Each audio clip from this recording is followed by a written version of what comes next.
current situation in which Donald Trump is, you look at the way that he's posting on his social accounts, on his X, on his through social, he's saying that Iran is out of, their air defense system is gone, their navy is gone, their leadership is gone, everything is gone, and we are at the best position. And today I talked with Professor Mane, he's just laughing out at me. What is he talking about? And what is your understanding on the current situation? The war that is happening between Iran and the United States. First, all that you just reported are lies. There's no doubt in my mind they're lies. I don't know if Trump is making the lies up out of whole cloth or he's actually being given them by some of the people in his cabinet or his personal coterie of advisors that are giving him that information. I wouldn't be surprised at the latter, but I also wouldn't be surprised at the former, that he's making some of this up out of whole cloth. The situation couldn't be more opposite, in fact.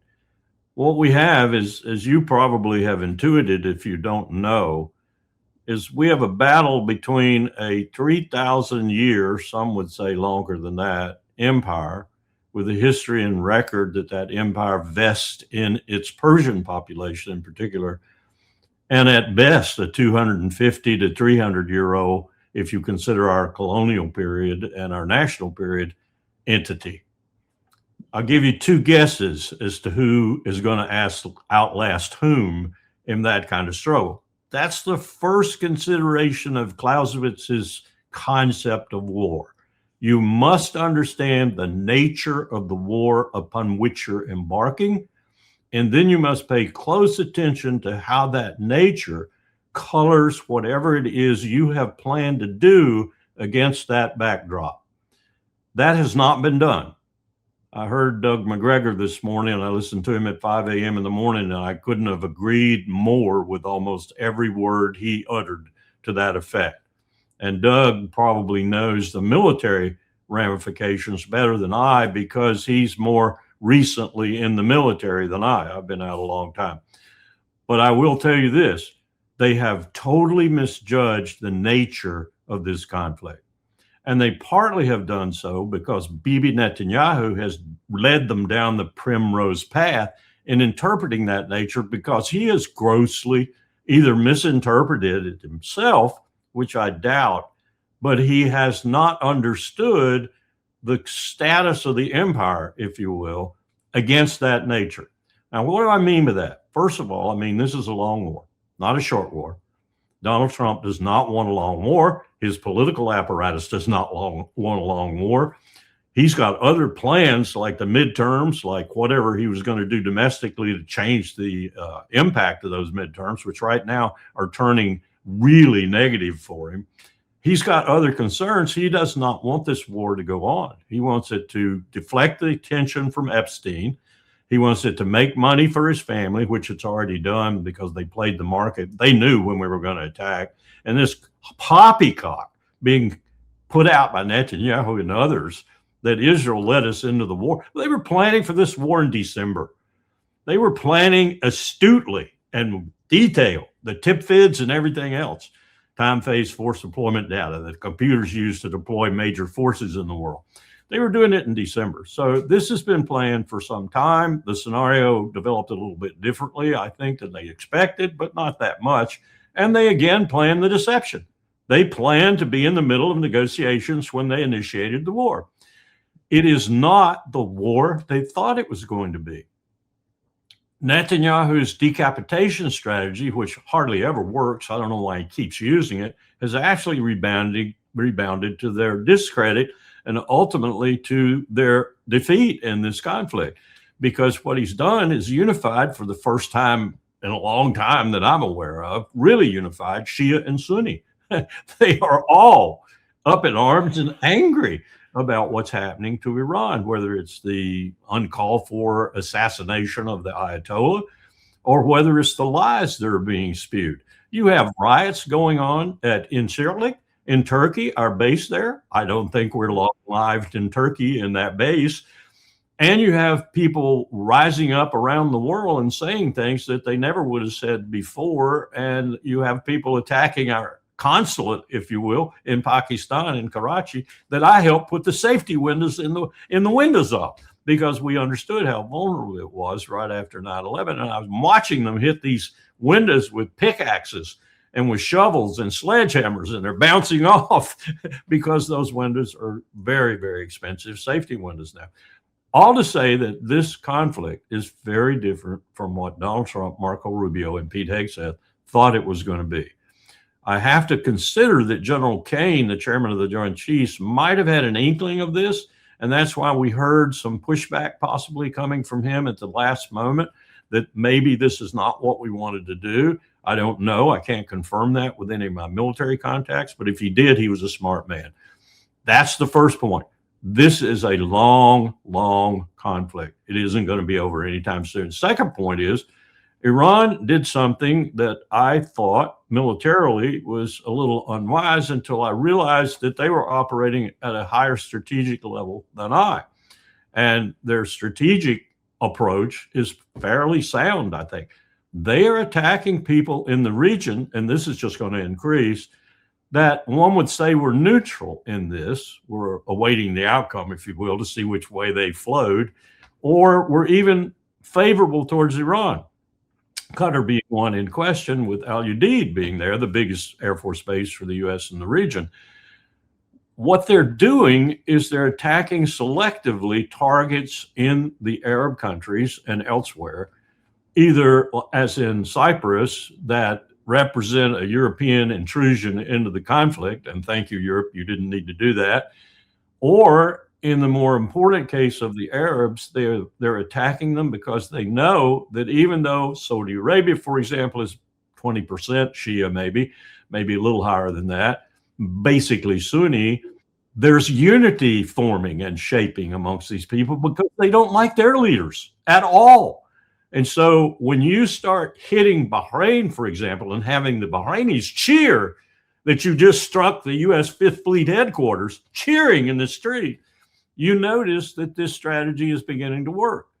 Whether or not the streets will rise up in the Arab world or anywhere in the region and actually overthrow their aristocratic, get the word out, Larry, autocratic leaders or not is another question, but it's an astute strategy, really, because there are thousands, if not millions, of people in the region who ultimately, at the bottom of the can, so to speak, empathize and sympathize with Iran, not with Saudi Arabia, not with any of the other countries that are in this potentially, certainly not with Jordan, not with Egypt, not with Iraq, except as Iran has facilities in Iraq.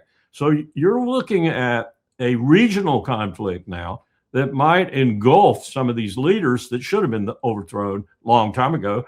And incidentally, the only reason they haven't been is because of their support from the United States. That's the draconian reason behind Mohammed bin Salman, Mohammed bin Zayed, and all the other rulers in the region, including the one in Egypt. The only thing that keeps them in power is the money we keep sending them, or the arms we keep sending them, or both. So that's the second component. The third component is, I don't think anybody in the region, in Europe, I don't think anybody in the world, except maybe Moscow and maybe Beijing, understands what it means to have the world's #1 economic power and allied with the world's #1 hardened military and industrial base, Russia, allied with Iran in a trilateral alliance. We haven't seen the impact of that really yet, but we're going to. We're going to, especially when we start seeing the straits closed and the Chinese and the Russians backing that, because we're looking at the Bab el-Mandeb. The Red Sea is about 60 to 70% of the global commerce of the world. It's not all oil and gas. In fact, it's a lower percentage of that than the Strait of Hormuz. It's everything. It's virtually everything. And it means the Suez Canal is closed to all but traffic opposed to Israel. That's the way the Al-Ansar, the Houthis, are going to do it. So we couldn't open the Red Sea before. Remember, we lost billions of dollars trying to close the Houthis' efforts to close the Bab el-Mandeb and keep shipping out of the Red Sea. They've done it, and they'll be back doing it again. And they will have not only the munitions capability that Iran can provide them, but also Russia and China, because it's in their interest. The Al-Ansar will not stop traffic that is flowing for the benefit of those allied with Iran, but it will stop the other traffic. And that'll be enough, plus the Strait of Hormuz is already having impact. That'll be enough to raise prices around the world. It's enough to raise oil prices instantly. It's already doing so. West Texas Intermediate and Brent crude are already going up. And I did this game in 2009 in Beijing when we were friendly. The Japanese, the Chinese, everybody was there. We went to $280 a barrel before the crisis was sort of eased. And we only disrupted two major production facilities in the world, one that counted on the Strait of Malacca and the other one that counted on the Strait of Hormuz. At that time, it was called Ras Tanura in Saudi Arabia. That's all you have to do to scare the insurers, to scare the shippers, and essentially to drive the price of oil in stratospheric fashion, which benefits whom most of all? Russia. Russia will be selling. India's already shifted. India has already shifted its oil requests to Russia. So we got rid of that one quick. India gets an enormous amount of its oil through the Gulf. I saw the percentages yesterday. I was shocked by them. I don't remember exactly what it is, but it's much higher than China. China's about 20%. India gets much more. You can understand why. It's a very short route around there to India. And India is going to be in this too before it's over with, because that's enormously important to them. And their economy will be virtually wrecked if you get oil going to over 100 and maybe even 150 or higher dollars per barrel. So this is this is a regional threatening to be a global conflict. And we don't understand it. Back to Clausewitz again. We do not understand what we have started. We think it's a simple punishment mission to bring Iran to its knees. Netanyahu wants a little bit further. He wants complete chaos in Iran or a quisling regime. I think he wants complete chaos because he figures that's better than having anybody in there, whether it was a Pahlavi family member or whatever. He wants complete chaos, just like he got in Syria initially. That's the real problem right now. We don't understand what we're in. And then let's talk about some other things. Let's talk about munitions. Iran has been extremely smart. They have learned, and they should have learned. They've had a lot of experience with this duplicitous diplomacy, attacks in the middle of it, and so forth. So what they've done is exactly what Doug McGregor was saying, and what I've said too.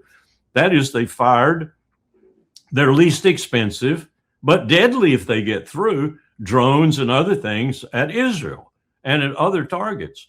And we are expending very expensive missiles that in some cases, you've got to go all the way back to Diego Garcia to get the cranes and the leverage and everything that'll actually reload the tubes. So that's a couple of days transit and maybe a day in port in order to load the new, and there aren't a whole lot of them.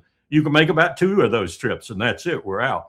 So the Iranians are causing the Israelis in particular, but us too, to shoot all these sophisticated missiles that cost 5-6 times what they're shooting down at Iran's targets. Once that's done, and by the way, some of those are getting through. I saw one hit Tel Aviv this morning. Some of them are getting through. They're not being shot down. So they're already failing, but the next wave is going to be far more sophisticated, and the next wave even more sophisticated, and the next wave probably Mach 3, Mach 4 hypersonic missiles, the most sophisticated of all. And Israel is going to disappear under a shroud of fire and smoke. I mean, that's the reality of it. And the Iranians are just going to go ploddingly forward. Keep doing it. Keep doing it. And we're going to continue to try to take out these ballistic missile firing sites. And we're going to find that there's just too many of them. They're too well hidden underground. and they only have to pop out for a moment to shoot, we're going to find out the same thing we would have found out with North Korea in terms of their cannon artillery arrayed north of Seoul. In that case, 30,000 rounds were going to be fired and fall on Seoul, greater metropolitan area, in about 10 hours.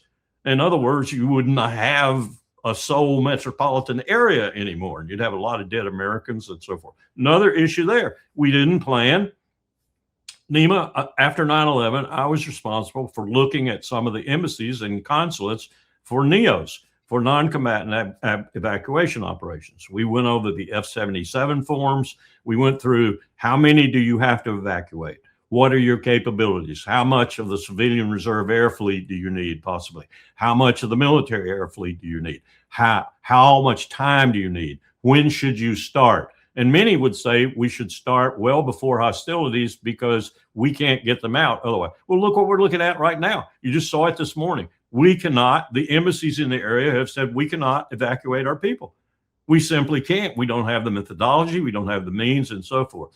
So you're looking at a lot of Americans and others being trapped in the region right now, and Iran doesn't give a damn. They're going to kill them too. And that was a big fault of the administration because they didn't start evacuating people because they didn't think this would be a long war and they didn't think the Iranians would persevere. I got news for them. Again, the nature of the conflict. We're up against a vested former empire. We're up against 53% of that empire being Persian. We're up against a resilience we never guessed on, that Netanyahu never guessed on. He thought it would disappear, and we're going to suffer, and we're going to suffer badly. The question in my mind right now, the operational question, this is not a strategic question, but it is an important question, is how long will we endure? Because the Iranians aren't going to go. When we say mea culpa, when we say we want to talk behind the scenes, of course, we'll never say it up front and out loud. They're going to say, sorry, bud, we're waging war and we're perfectly content to keep on doing it. That's the dilemma we're in. Yeah. Larry, today we've learned that the second American THAAD anti-missile defense system was hit by a precision missile from Iran. And this is the second THAAD to be taken out in the West Asia. Yesterday, it was a radar, THAAD radar, in this station at Al Ruwais, if I'm not right. Al Ruwais base in the UAE. And on the other hand, we've learned that the Trump administration is trying to bring the THAAD system that is in South Korea to this region. It seems that they're running out of not only interceptors, but the air defense system itself. How do you see that, the way that the United States, on the other, Larry, these attacks on the air bases in the Middle East, in the Persian Gulf, Arab states, it has many things to do with, with the air defense system of Israel. These are the eyes of the air defense system of Israel that they have been neutralized. How do you see the overall situation considering the air defense system? I think it's a disaster. I think it's an absolute disaster. And what you said about Korea is a good point to bring up. And it's something I left out in my disquisition about the real strategic realities here. Our allies are watching this. Korea is not happy with our presence on the island. The new leader in Japan, who is probably the best leader I've seen in the LDP since World War II, a woman, you might expect that, they are looking hard at the security agreement, and they're going to make some monumental decisions in terms of our security and their own security within the next 12 to 18 months, I think. And she's going to be at the helm of this. Korea is going to make the same decisions. The more this happens, the more, for example, that we drain South Korea in terms of its real capability to defend itself of assets and show them what we really care about the peninsula, the more inclined they're going to be to kick us off. I don't give us more than 24 months before the Koreans have said something really solid and negative for us about our presence on the peninsula. I feel the same way about the security relationship with Japan. That's the other ramification of this conflict and the nature of it. is that it is going to sour our allies, if not the entire world, on the number one pariah state in the world after Israel, us.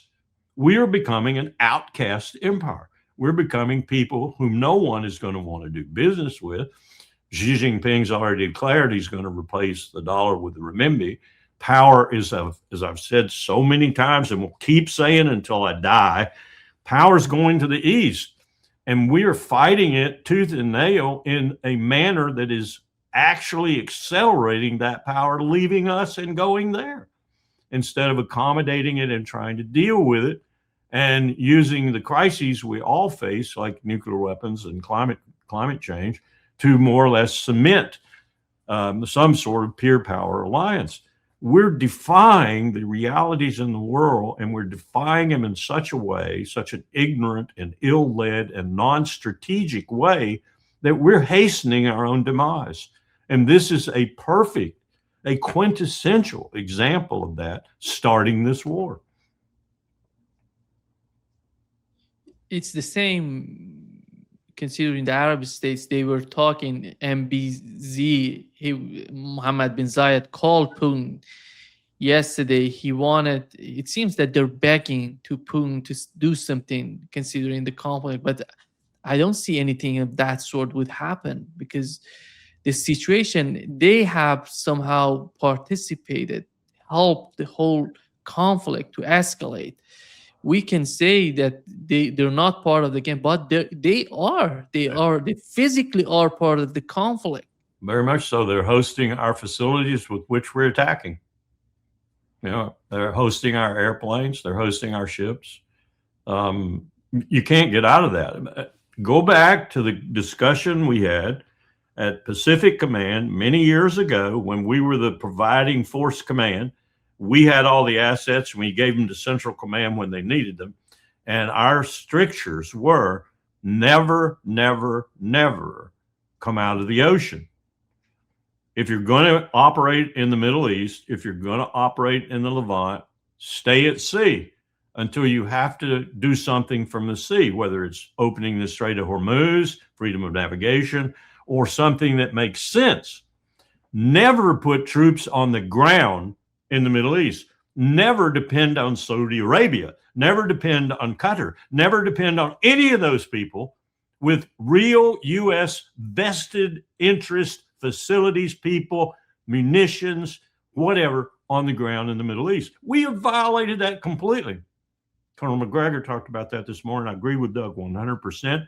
Huge mistake to begin to put our own facilities in places where at any moment the person, the state, the military, whatever, hosting us might turn on us and slit our throats. That's what we're looking at right now, with the Persians leading it. And that's what I meant. I think their strategy of what they're doing to those countries is smart. They're not trying to kill the people. They're trying to kill the assets that belong to us and the people that approve it. That's what they're trying to do.